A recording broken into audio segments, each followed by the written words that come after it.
It took a while to get to that point where enough was enough. There was suffering, and I was weighing like 297 pounds, and I had to make a change in my life. You know, I was at an all-time low, and I wasn't going anywhere, and I was exactly what everybody said I was going to be, which was nothing. So I had to make a change. I came from a horrible background. I got called every day of my life growing up, lived in a small town.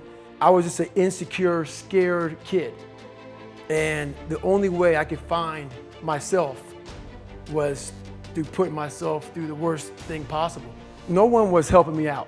So my dad made my mom kind of irregular. So she worked 3 jobs, went to college full time, so she was never around. One time this person drew a picture of me and said, "We're gonna kill you," on my Spanish notebook. And I took it to my principal. And my principal said, "They spelled Niger." That was the best advice he can give me.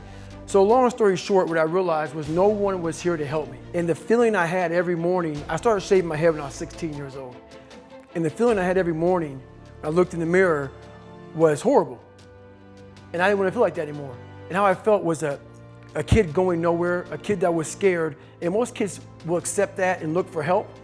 But the best thing that happened to me, no one helped me. No one felt sorry for me. No one looked at me and said, like this day and age, they'll take you in and they'll tell everybody, stop picking on this person. Back then, they didn't care. The KKK marched in our 4th of July parades. They had to stay 100 yards back, but they marched in it. That's how this town was. And my mom cared about me, but my dad took our soul. And she did the best she could. I had to figure out I wasn't gonna be a punk kid all my life. So the only way I could turn around was to suffer. I had to build calluses in my brain the same way I built calluses on my hands. So I broke the Guinness Book of World Records for pull-ups a long time ago, but I failed at it twice. And I did 67,000 pull-ups trying to break this record. So to do 4,030 pull-ups, I had to do 67,000 for training for that. And so what I realized is for me to become the man I wanted to become, I saw myself as the weakest person God ever created. But I never blamed God for anything he did to me. So I wanted to change that to be the hardest man ever created. Am I that? I don't know, but you had to have a goal. And my goal when I was sitting there, not going to school, being bullied, having no self-esteem, my goal was the only person that's gonna turn this person around is me. The only way I can turn it around is put myself through the worst things possible a human being can ever endure. And that'd be the only way that I can build this brain to handle anything that comes in front of it, callousing my mind through pain and suffering. Because I'm gonna say the exact opposite of what today's world is saying. So we read a bunch of books nowadays. As humans, we wanna find out how to be someone else. What we don't do is we don't go inside. So literally turn yourself inside out. Read the book that says, like we're writing a book every day of our lives, but we never read that book.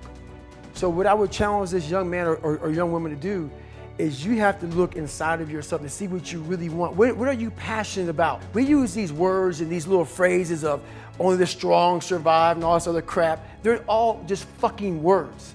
I get so tired of hearing people just talking. Like right now, someone may think Goggins is just talking. You don't know me. So when I speak from passion, I speak from experience, I speak from suffering. I have to tell this young man or woman that the only way I believe, and this is just my experience in life, the only way you're ever going to get to the other side of this journey is you have got to suffer to grow. To grow, you must suffer. And some people will get it and some people won't. But they have to see what their journey is to start their journey. Several people live to be 100 years old and they have great lives and they have great kids. Their kids go to college and all sorts of stuff. But somewhere in their life, there was a point where they had a decision to make. They can go left or right on this path. Left was the easy route. Right was the hard route. A lot of people take the easy route. And they had a good life that way, but the better life was going to the right side. And you may have 20 years of pain and suffering to get past it, but a lot of us die never truly starting our journey. And I would tell this young person, you gotta start your journey. It may suck, but it will come out the other side where you're coasting.